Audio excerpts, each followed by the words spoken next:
Oh, guys, let me tell you, I came home, quickly made my chicken because I have my food here. I'm just gonna eat it later because I need us to talk about what just happened. Look at me just trying to get into that chicken. But we really need to talk about what just happened because Miss Nyya, she really shocked the hell out of me today. Okay? I don't think anyone saw that coming. Okay, we probably did because we watched the preview last week, but I don't think that we could have prepared for what transpired. Right now, my feelings are in two different places. On one side, I'm like, yo, Nyya, Crystal's a nice guy, blah, blah, blah, and yada, yada, yada. But on the other side, I'm like, I have so much respect for this woman for standing up for herself, knowing exactly what she wants, and not wasting time. On to the next. Thank you. Next.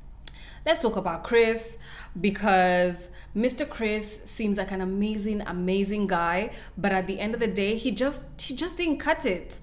The way he answered that question, I was just like, Chris, no, don't say that. Don't say no. You know, when you're literally trying, I was shouting and screaming at the TV like, Chris, stop, shut your mouth right now.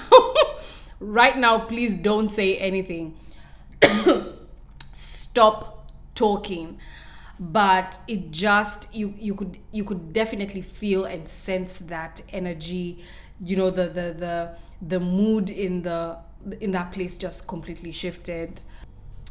That was not the best answer. But one thing I will give props to Chris is that when he went back to talk to the ladies and was like, yo, I made a mistake, help me out. You can tell that he really liked Nyya and he wanted to impress her. He wanted to correct his mistake. But then later on, when they were having dinner and he was like, oh, let me amend what I said and change what I said, he still ended up saying the same thing, only used different words. It still felt 50-50-ish. And this is the thing, guys. I don't know about you. Maybe there are women out there when they hear 50-50, they get turned on. They're like, oh my God, that is so sexy. A man who wants me to pay my half. I don't know about you, but to me, it's so unattractive. When a man has to sit down and start spelling out, oh, I'm going to take care of this, you take care of this. I'll do this, you do that. That really is unattractive, as opposed to a man saying, you know, I will definitely take care of the household. This is what I'm going to do. Especially when you're meeting your significant other's family, for you to sit down and start trying to list, this is what I'll do, this, and then she'll do this, and she'll do this, and she'll do this.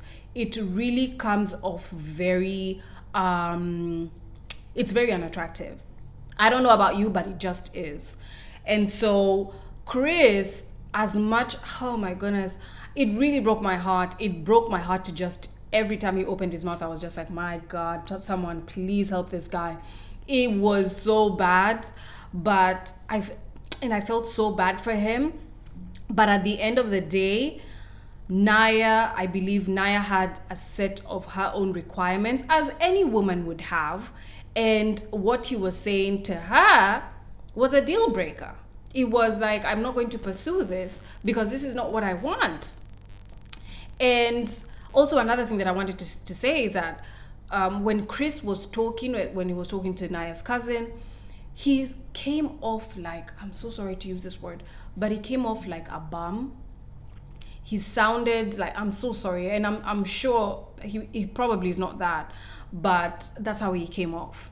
He came off like a bum. He came off like the type of guy who relies on another woman or relies on a woman to take care of him. That's the impression that I got. He also, when he said, there's something that he said that was so, he said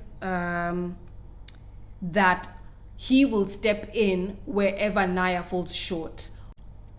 And I think she corrected him and was like, I'm supposed to be the one to fill in where you fall short. It's a woman who's supposed to fill in that part, not for her to do majority of the work and then you come in and do 10%. And I got what she was saying. I was really trying to root for Chris, but every time he just opened his mouth, I was just like, oh man, no. It was so painful to watch. When they were in the lounge, the black room, I don't know what they call that, and she said she is okay being single. She's fine.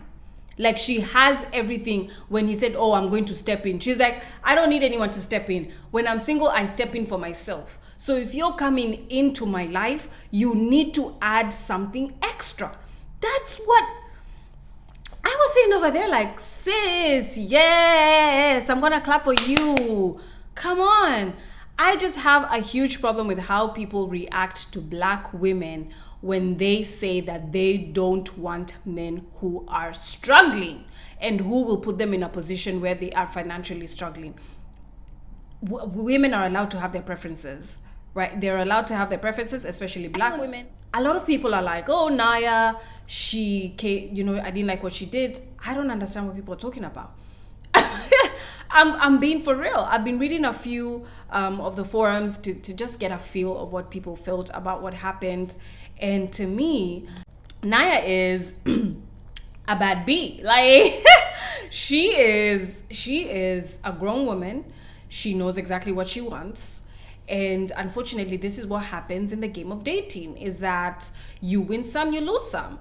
And if you happen to say something that is a deal breaker to a woman who is mature and she knows what exactly she wants and she's dating to meet the right man, she's not going to give you a second chance. And this is the thing. I believe I saw somewhere where someone was talking about she should have given him a chance because he tried, or let him try, or something like that.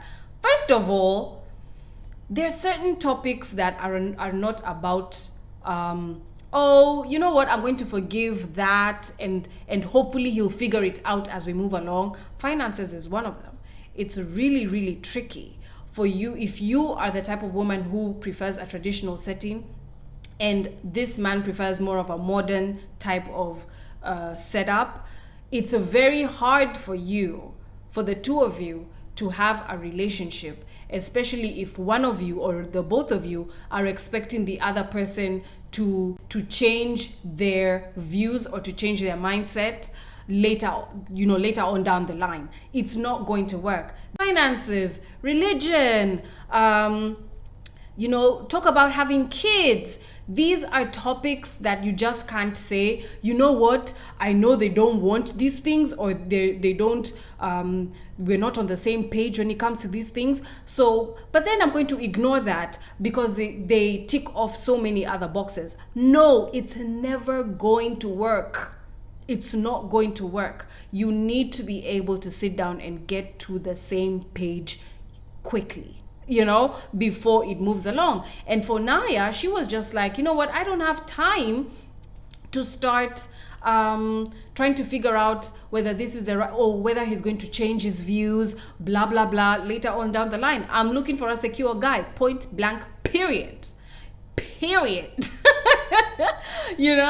I'm looking for that man who can give me what I want. There is no if, when, maybe, or buts about it. Another thing is that I think Chris is the one who said it about Nyya making more money than him, which I believe is true. She definitely does make more money than him. I think she responded to one of my comments on Instagram, and she did say that she owns she has 5 income streams. She lives the life that she's always wanted, and she has expensive things. She lives an expensive life, and she funds this expensive life. So she has no time to be dating a man who is not where she is. And I completely get, guys, what exactly is a problem with what she said? What exactly is a problem with what she did? That is what happens in dating. You will meet someone who probably ticks majority of the things that you're looking for, but then it comes to that one thing that you're not willing to compromise on, and you are like, you know what, you're a great guy, you're a great person, I would have loved to get to know you, but it's not gonna work, right?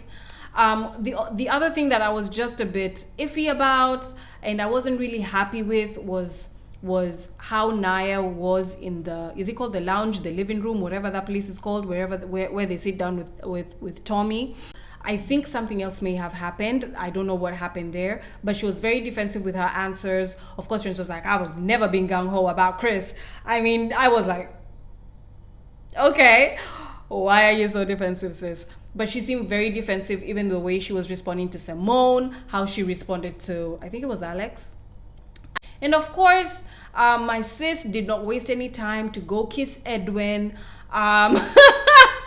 She did not wait, honey. But she said it herself. She was like, for her, she likes to kiss. She likes to get that out of the way. Good for her, because right now it's like coronavirus. Good for her for getting that out of the way. She wanted to kiss Edwin. Edwin seems like the lady's choice right now. He's very calm. He's very I don't know. For me, Edwin seems like a nice guy, but I'm a bit iffy with him because he was in the military. He hasn't had therapy. That for me is something that's usually very big. I have dated someone who was in the military. I believe, did he fight in Afghanistan or in Iraq? I'm not sure, but he did fight in the military. And let's just say therapy is very important. That's all I'm going to say. PTSD is real, and I wouldn't wish that on anyone. So when he told Joy that he hasn't done therapy, I was just like, I don't know. But he seems like a great guy. The ladies are attracted to him. Joy, Winter, I want to see how that goes. Whenever Black women state their preferences, it's normally such a big deal to other people. People make a big deal out of it. This is how dating is. I really don't understand why people are upset. Maybe I'll get to know later, but that's how dating is. You'll meet someone and it doesn't work out, and you decide, you know what, it's not working out, I'm going to go on to the next person. But I always sense that with Black women, there's always this judgment, like we're supposed to date everyone, from the person who, the janitor to the, and I'm not saying there's anything wrong with these jobs, but it's like Black women are not expected to have standards. They're not expected to stick to those standards. They're not expected to reject a Black man when that Black man falls short. It's always like, oh, we need to accept all of them. If you go out on a date and you hear this man was abusive and you decide not to date him, people will judge you because they'll be like, oh, why did you judge him based off of his past? And then when she dates that man who was abusive and she ends up being abused, it will be like, oh, but you knew he was abusive. It's like Black women can't win. You can't choose this side, you can choose the other side. When you have standards, people are upset that you have standards. If you don't have standards, people are upset you don't have standards. So I really don't understand what the big deal is. Nyya is a beautiful Black woman who has standards, and she said, I want a man who's financially secure. I am on Nyya's side. I think she's a boss. I think she's dating the right way. I think she has taught us a valuable lesson. Like when I watched it, at the end of the day, I was like, you know what, this is a woman who knows exactly what she wants. And that is how a lot of us need to learn, is that when you're dating, it doesn't matter how great that guy is, if he does not tick your necessary boxes, those key things, the key things that you're looking for. If he doesn't tick those boxes, then I'm sorry, he needs to go.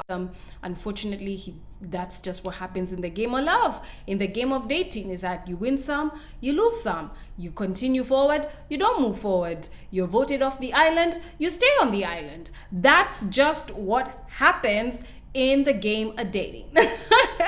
Black women are allowed to have standards. Black women are allowed to reject Black men who don't fit those standards. And it is okay for a Black woman to say, I want a man who's financially secure. And if you're not, you just don't cut it. I don't get why people are upset. Anyway, guys, that's it. I just wanted to share that with you. Thank you so much for watching. Subscribe, like, share, comment. Thank you so much for your time. Hope you have an amazing evening. Bye, loves. Mwah.